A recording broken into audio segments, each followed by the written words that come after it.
Mas maayong buntag. Happy Monday everyone. Happy Monday sa inyong lahat. Ang aga ko talaga ngayon guys. Inagahan talaga ng all kasi ang dami nating kailangang gawin. At kahapon was a very amazing day for us. I spent some time with my kids. We slept together. Nag-chika bells tayo. And today is another week. Inshallah, we will have a very productive and healthy week. Ayun. Si Mayumi ay nakabalik na din sa bahay galing sa kanyang mahaba-habang bakasyones. At na-miss siya ng all. Miss namin siyang lahat. Pero maganda din kasi yun guys. Bakit ko ginagawa ito? Hindi lamang para mapalapit si Mayumi sa iba niyang, sa mga kapatid ko, mga aunties niya. Kundi para, biggest reason is para masanay siya. Na hindi niya ako laging nakikita. Kasi si Mayumi nagkaroon siya ng habit na umiiyak kapag hindi ako nakikita. So, this one is not okay. Talagang grabe yung iyak niya guys. Lalo na kapag ako umaalis, hindi niya ako nakikita. Iba yung behavior niya kapag nandyan ako at kung paalis ako. So, I want to have that kind of practice na hindi siya iyakin ba. At talagang naisip niya na yan pa lang yung edad niya, okay lang. Basta andyan lang siya sa auntie niya. At least alam niya lang na minsan aalis siya na hindi ako kasama. Ayun. So far, so good naman. Nag-enjoy yung ate ko kasama yung aking baby girl na si Mayumi. And si Mayumi din nag-enjoy. So, hindi na siya umiiyak kapag kinukuha siya ng aking ate. Pero nung nakita niya ako guys, hindi naman siya umiyak. Pero talagang gusto niyang kunin ko siya. So, sobrang productive. And today, balik na sa school ang mga anak ko. Dahil Lunes ngayon, si Mayumi ay nasa kay Auntie Christine. At ako naman ay nagtatapos ng aking mga to-do list. Nililista ko guys at meron akong notebook na mas malaki-laki this time kasi parang mas marami tayong thoughts. So dito sinulat ko yung aking mga kailangan bilhin bago mag-opening day sa aking laundry shop at yung mga kailangan kong ilagay bago mag-start yung construction at saka yung paglagay ng ating mga machines. Okay? So once again guys, this is just a startup laundry business with 3 sets of machines. Kapag 3 sets, ibig sabihin po niyan, a washer and dryer. So isang set yon. Then, I have like a total of 3 sets of 10 kilograms. Meron kasing dalawang klase, 15 kg and 10 kg. So 10 kg yung aking kinuha dahil yan mostly yung ginagamit ng madlang people. At habang ako'y nagtatrabaho dito guys, nakita ko pala tong mga pictures. Andito pala yung pictures namin na luma na pinakita ko sa inyo last time. Oy, ito nga pala guys ang aming tatay. Ayan, magchikahan na lang tayo muna habang andito pa tayo ngayon sa aking table. So, ito po ang aming tatay. He passed away when he was 48 years old, if I'm not mistaken. Bata pa yung tatay ko guys. Na-aksidente kasi siya. Nabangga yung kanyang sinasakyang motor sa isang prime mover. Yung napakalaking truck. Nagkaroon siya ng head injury, internal bleeding. So, hindi na po talaga kakayanin. And with all the complications, kasi diabetic yung tatay ko, he really passed away. Kasi kung ano daw, if ever man na nabuhay si Papa that time, nung dinala namin siya sa hospital, I was 18 years old back then, magiging lantang gulay po siya. Magiging, ang tawag nila dyan is vegetable state. Ibig sabihin, wala siyang kakayahang gumalaw, meron siyang kailangang mga maintenance, kailangan po siyang asikasuhin 24/7 kung nakasurvive po si Papa. Kasi ang dami niyang complications when he had that accident. It was a very sad day for us. Ayan, pero yung tatay ko guys, hindi ko makakalimutan, is a very strict man. Ang tatay ko po ay Ilonggo, taga Iloilo po. Ayan, Pareño po yung kanyang apelyedo. So ang pangalan ko, ay apelyedo ko nung pagkadalaga ay Pareño. Ayan. And our father raised us in a very strict manner. Yung kanyang pagpapalaki sa amin guys, sobrang stricto. Meron kaming mga rules and regulations sa bahay na pag hindi nasunod, hindi po pag-uusap yung nangyayari. Napapalo po kami talaga. And when I say palo, hindi palo na light palo guys. Heavy palo. Heavy bunal. Bunal is key. So, napapalo kami ng either sinturon or kahoy. So, this is your lolo. You see, Chico? Say lolo. Lolo. So, yan yung aking papa. Oo.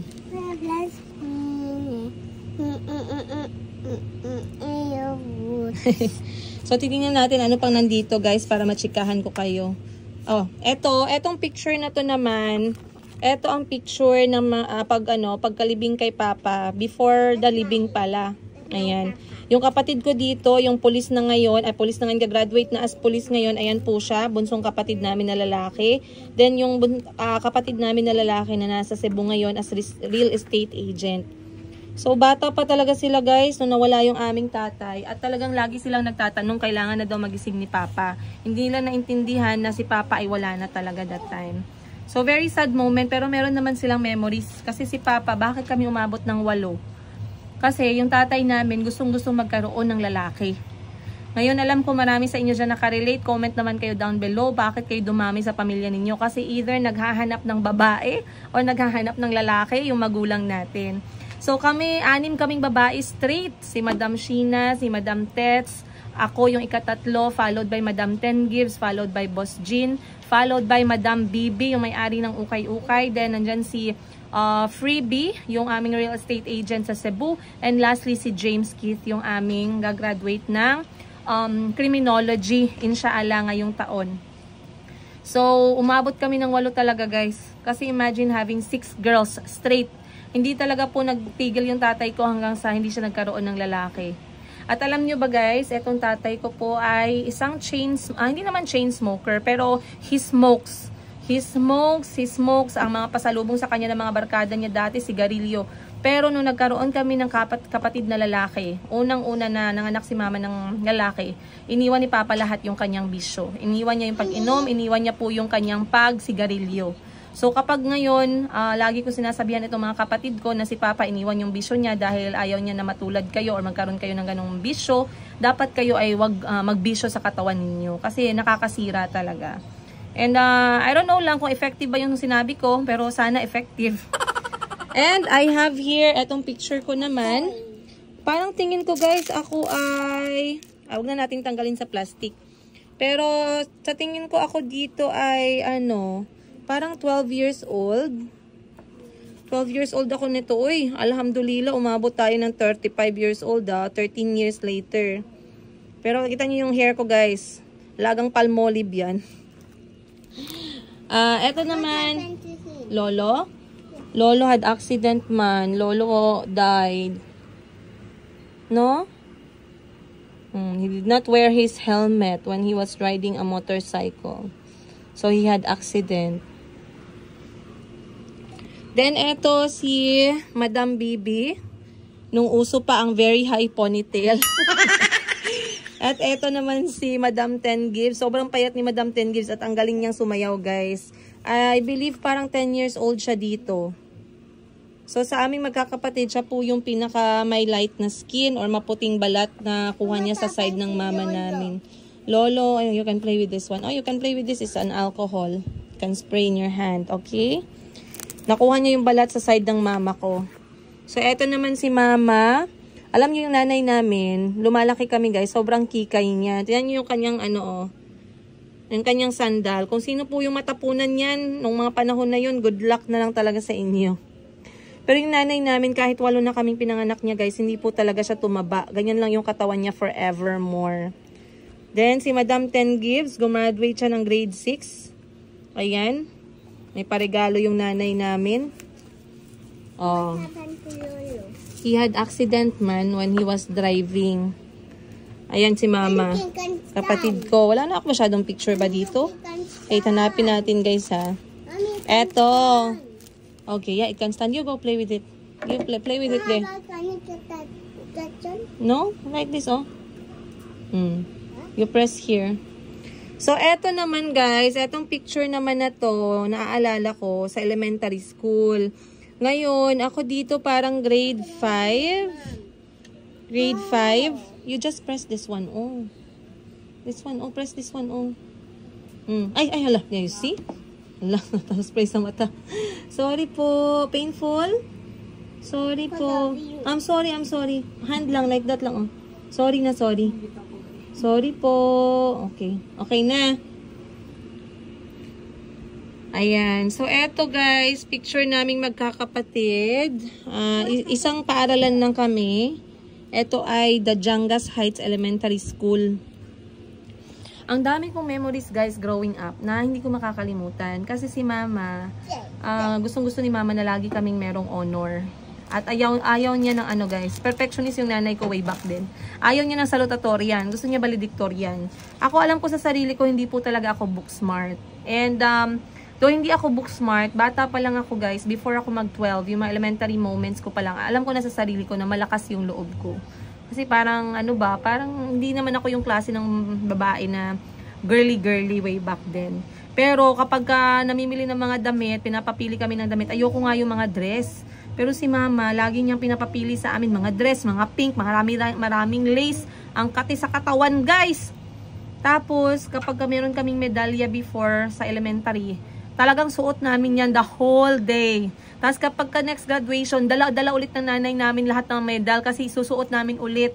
Dagdag dun sa medal namin na nakuha sa current year. Tapos papipicture na parang ang bigat na ng leeg namin. So, gustong-gusto ng nanay namin yung medal. And in fact, lahat ng medals namin nakasabit po yan sa bahay. Nilagay yan ni mama sa parang isang malaking kahoy. Lahat ng medalya namin naging decoration po ng bahay namin growing up. Medyo nakakahiya na siya nung nagdalaga na kami. Pero, I mean, it makes our mom proud and happy. So, you know, wala na kaming magagawa doon. So, ayan ang aking ate. So, sa panahon na to guys, kwentuhan ko kayo ha. Nung 3 pa lang kami magkakapatid or 4, kayang-kaya pa kaming pakainin ng mama at papa namin sa isang restaurant. Jollibee, nung mga panahon na yun guys. Jollibee, tas may mga food court. Kaya pa namin pumunta sa mall. Pero nung naging 5 na kami, 6, 7, 8, talagang hindi na talaga kaya. At halos hindi na rin kami makakain ng 3 beses sa isang araw. So, dumami kami, bumigat talaga po ang buhay. Lolo is in the coffin. Inside the coffin there, because he's dead. Now, you have only Lola. What? So, ang bigat talaga ng, guys, growing up, kasi nga marami na kaming magkakapatid. And ang trabaho ng tatay ko that time, ang papa namin ay electrician. Electrician, technician, ayan. Nagtuturo siya sa isang vocational school, so maliit lang yung sahod. Then, nung tumanda na kami ng konti, nasa high school na kami, iniwan ni Papa yung trabaho niya, and then namamasada siya ng motorsiklo. So, imagine yung pera talaga very limited lang. Si Mama naman, housewife, tapos nagbibenta-benta konti-konti sa labas ng school. Don't, it will hurt your eyes. So, you play with this one na lang, oh. Ayan. Pero, ano pa ba mga memories ko growing up? Yun lang. Hindi ko makakalimutan. Sobrang stricto ng tatay namin. Talaga. Yung isa sa mga rules niya, bawal kang umuwi ng bahay kapag bumaba na yung haring araw. So, kapag kami ay lumabas dahil walang pasok Saturday, Sunday, dapat mga alas 4 nakauwi na kami, guys. Kasi pagka alas 5, wala na yung araw. Andyan si Papa sa labas ng gate namin, may hawak na siyang sinturon or kahoy. At pag pumalo yung tatay namin, para pong walang bukas. Kaya yung meron kaming takot, ang grabe yung takot namin sa kanya growing up. And maybe, I'm sorry to say the word, pero growing up, we have that hatred. Kasi sobrang sakit niyang magpalo. No, not Mommy's work, please. Not Mommy's notebook. Oh, sit down there. Ayan. Ano pa ba naaalala ko? Pressured ako sa sa academics growing up. Na-pressure ako sa academic kasi yung mama namin parang hindi ko alam kung na-misunderstand ko lang siya, pero parang sobrang proud niya sa amin kapag meron kaming medalya. So kapag walang medal, parang hindi masyado. So syempre ikaw growing up, parang gusto mo lagi masaya yung parent mo, proud, masarap sa feeling na proud sila sa'yo. So merong konting pressure na dapat meron akong honor, ganon.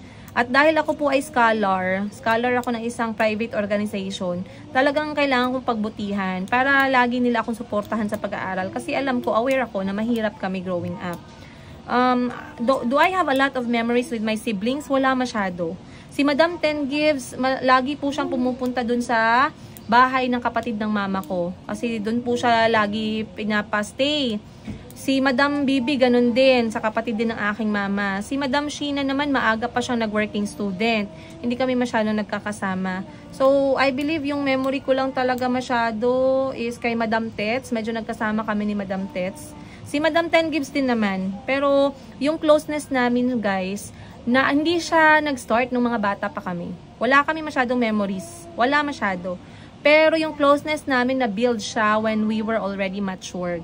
Nung lumaki na kami, nung nagkaisip na kami, nagkapera na kami, nagkatrabaho na kami, doon na na-build yung aming relationship na magkakapatid. So marami nagsasabi, grabe kayo no, close kayo magkakapatid no. Baka iniisip nila, close kami growing up. Actually hindi. Nagkahiwalay-hiwalay kami growing up. Ngayon lang yan kami na-build yung aming relationship. Syempre, it's with the help na din na, alam mo yon, yung walang lamangan na isip, walang lamangan na thoughts. Kasi, si Madam Sheena, talagang maaga pa siya guys, na maaga pa siya nagtrabaho talaga sa iba. So, hindi namin talaga siya masyado nakakasama. Ayan. In fairness, ang ganda ko dyan, oh. Okay, titigan natin ng konti. Oh, saan kayo dyan, oh. Wala akong bangs dyan. Nakapaniwala kayo guys na ako yan. Ang slim. Okay, saan pa ba? Dito wala na tayo. So, check natin dito sa kabilang picture. At yung aking nanay, ayaw na ayaw niyang ginagalaw yung mga ganito. Pero alangan naman, hindi natin tingnan once in a while, di ba? Sabi niya, ba't mo pinakialaman yung mga pictures na tinago ko? Naman! Hello! Tsaka yung nanay namin, mahilig siyang magtago ng gamit, guys. Pag binuksan mo yung cabinet niya na nandun sa lumang bahay namin, mga damit niya dun, guys, mga 1970s pa, 1960s. Yung mga very vintage na dating. Pag nagka-oras tayo, guys, ang sarap buksan ng cabinet na yun, no? Yes. Lolo had accident, gani. Oh, tingnan nyo, guys. Oh. Yung makeup ko dyan, parang tinaplakan po ako ng ng harina at ng napakapulang blush on. Feeling ko ang ganda-ganda ko na dyan sa bangs ko na yan. Oh. That's my friend. No, that's mama. When I was young. Oh, may medal. Hindi nawawala yung medal. Ganda-ganda ko na dyan sa suot ko na yan, ha? So, dito parang ako ay nasa grade 1. 7 years old. 7 years old, that's 28 years ago. Alhamdulillah. Ay, si Madam Sheena. Ang ganda ni Madam Sheena dito, in fairness. Oh, si Madam Sheena. Oh. Mama Sheena. Mama Sheena's there. She looks very pretty. And Lola. That's Lola. Ang ganda ng damit ni Mama dyan. She was too small. She's still small. Yan, magpa-perform sa stage. Mahilig din si Mama kapag kami nagpa-perform. Alam ko ang ginawa ng ate ko dito. All things bright and wonderful are, ano daw yun? Are the creatures big and small. Ano ba yun? Nakalimutan ko na. Little big and small. Yan. Kasi si ate yung eldest, kaya marami siyang mga moments. Oh, eto talaga hindi ko makakalimutan. Eto na picture. I believe grade 1 ako dito din. Ang cute. Oh, saan kayo dyan? Sino kamukha ko, guys? Parang kamukha ko si Yumi. That's Mama when I was young, Chico. Who's that? Mama. Do I look like Mom? No. No? Yeah. Who's more beautiful, this or Mommy? Oh. Dami kong medal dyan, oh. Middle. Mostly dito mga pictures na ng ate ko, eh. Kasi ito yung nag-field trip sila. So, yun lang, guys. Wala masyado dito. Pero marami pa kaming photo album, kaso hindi nadala. So, yun lang yung mga nadala na pakita ko. Pero, you know what? Growing up, I had that kind of feeling na parang galit ako sa papa ko kasi grabe siya grabe talaga siya magdisiplina sa amin. Ang sakit niyang pumalo. Yung parang, kung pwede lang akong mag-talk back or magsalita way before, sasabihan ko yung tatay ko, pa, sobrang sakit na po. Pwede hatiin lang natin yung 10 palo. 2 palo lang kada araw sa isang linggo. Kasi sobrang sakit talaga, guys. Yung parang sisigaw ka talaga sa sakit. Alam ko marami sa inyo yung naka-experience ng ganyan. Ngayon kasi ang dami ng reklamo kapag napalo ka, no? Either child abuse, what not. Pero sa panahon natin, grabe. So kahit ganun, guys, yung mayroon akong konting hatred growing up, nawala lahat yon. Kasi na-realize ko siya, nung nag-mature na ako, na-realize ko kung ano yung epekto ng pagdisiplina ng tatay namin sa amin. So kung hindi niya kami dinisiplina ng ganon, most probably we are not who we are right now. We are not behaving like how we are behaving right now. We are not thinking like how we are thinking right now. And I am very, very grateful nga pala, guys, no. Dati pagod na pagod talaga ako, guys, sa hirap ng buhay. Yung bata ka pa pero parang ang sarap na magreklamo. Ano ba to? Bakit walang pagkain? Walang ulam? Ito na naman ang ulam, walang kanin. Parang ang sarap lang magreklamo. Pero alam nyo ba na the best memories talaga growing up is yung mga panahon na yun. Ngayon halos wala na pong mga legit na funny or happy moments yung mga bata, no? Kasi wala na, halos lahat spoon-fed. And I am really grateful, to be honest with you, wholeheartedly, sasabihin ko, na I am very grateful na lumaki kaming mahirap. Kasi I had the best childhood.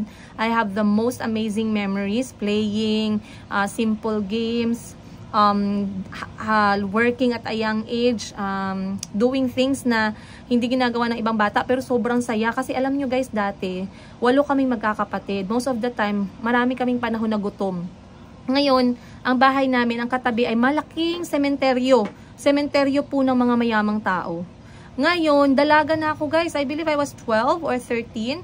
At nauso yung kapag ka merong namamatay, maraming pumupunta, maraming pagkain. Ngayon, hindi pala nila chine-check kung kamag-anak ka ba kita or hindi. Tapos merong rules na hindi pala pwedeng dalhin yung pagkain pauwi ulit sa bahay kapag ka namatayan kayo. So, ang ginagawa namin at that age, nung 12, 13, kasama ko mga kapatid ko, pumupunta kami guys sa mga burol sa katabing sementeryo. Minsan Jollibee po yung pakain nila, minsan Dunkin Donut. Ang sarap guys. Tapos nakapak ng mga zesto, may tinapay, may spaghetti, ang dami. So ngayon, naglilinya din kami guys, nagbibihis-bihisan kami ng pinakamalinis namin na damit, naglilinya kami dun sa burol kapag namimigay na ng pagkain. Tapos kapag aantayin talaga naming matapos yung burol, kasi sasabihin nila, hindi naman pwedeng dalhin, iwan na lang dyan. Hinihingi na namin, ma'am, amin na lang to ma'am, kainin namin dito. Hindi na nila dadalhin guys. Imagine, karton-karton na minsan na Jollibee burger. Tapos nung time na yun, hindi namin ma-afford yan. Tapos karton-karton na mga Zesto juice. Imagine guys, yung gutom namin nasusolve po siya ng mga 1 linggo. Sa sobrang daming pagkain namin nakukuha dun sa sementeryo. And I know, maybe may magsasabi na ano ba yan pinanggagawa nyo. Pero that time, yun yung pinakamagandang memories namin. Nakakatuwa siya, nakaka-enjoy. At that time, nahihiya ako kasi nga may mga crush na tayo. Ngayon sabi ko, ayokong pumunta kasi may crush ako, ganyan. Baka mamaya makita ako na nakapila ako dun sa burol, nakakahiya. Sabihin, wala tayong pambiling pagkain. Eh, wala naman talaga. Ngayon guys, gutom nga talaga, no? Gutom is real. Pagpila namin dun, nakita ko din yung crush ko, guys. Nakapila din pala. Sabi ko, pareho lang pala kaming mahirap. Pero alam niyo yun, yung parang gusto mong matawa na mahiya. Tapos parang sobrang pulang-pula. Feeling ko pulang-pula ako that time kasi ang gwapo ng crush ko. Tapos hindi ko maisip na nandun din pala siya nakapila. Nagbihis-bihisan din. So yun yung mga memories. Another memory na hindi ko makakalimutan. Pumunta kami, dumaan kami sa sementeryo kasi shortcut siya. Wait.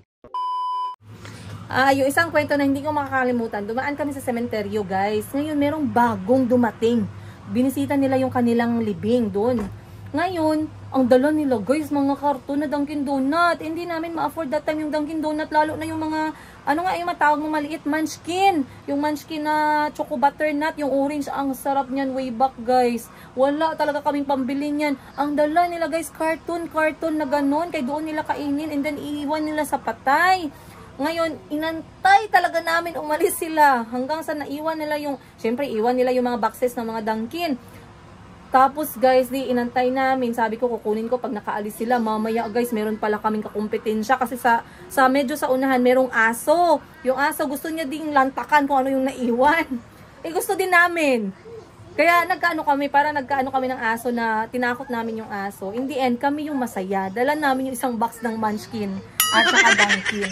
So yan guys, mga memories na hindi ko talaga kwento sa inyo guys, no. Pero by the way, I really wanted to share to you guys yung childhood memories ko talaga kasi most of them really made me who I am ngayon. Ayan, ang dami-dami kong mga naganap nung mga bata pa kami na sana ay ma-experience ng mga anak ko ngayon habang mga bata pa sila. Pero minsan iniisip natin hindi na talaga magkaiba na talaga yung panahon. Ayan. Pero anyway, those days guys, wala tayong mga pictures, wala tayong mga videos, but we have them in our mind. Ayan. I-share nyo naman sa akin kung ano yung mga memories na hindi nyo makakalimutan. Para naman may mabasahin ako mamaya ng mga comment ninyo. At kung ano yung comment ninyo, ayan, sa aming mga memories growing up. Mas masaya sana kapag andyan yung mga kapatid ko, no? para ma-share din nila yung kanilang yung kanilang opinion regarding sa kung paano kami lumaki. At kung tinatanong niyo kung lagi ba ako napapalo, yes, lagi po ako napapalo, guys. Kaya nga ako nagkaroon ng ganyong klaseng takot at hatred sa tatay ko. Pero naayos naman namin yun kasi parang 2 days bago siya namatay. Alam niyo yung mga pamamaalam. Hindi ko alam kung naniniwala kayo dyan. Pero 2 days bago namatay yung tatay ko na aksidente, tinawag niya ako, first time in 18 years of my existence, na kinausap ako ng tatay ko one-on-one. At sinabi niya sa akin na ako daw talaga ay magsusurvive sa buhay dahil nga daw ako daw ay palaban, sabi niya. At wag daw akong matatakot magsalita kapag alam ko naman na ako ay nasa lugar at nasa tama. Kasi yung tatay ko, sinasagot ko siya when I was growing up, kapag feeling ko may maling sinabi yung tatay ko. Ganun kalakas yung loob ko. Parang nilulunok ko na yung mga yung palo niya in advance. Pero anyway, maraming salamat guys. Sana may natutunan kayo sa episode na to. Ako po muna yung magbebenta-benta ng alahas ngayong araw. And I'll see you guys on the next one. Much love, Princess.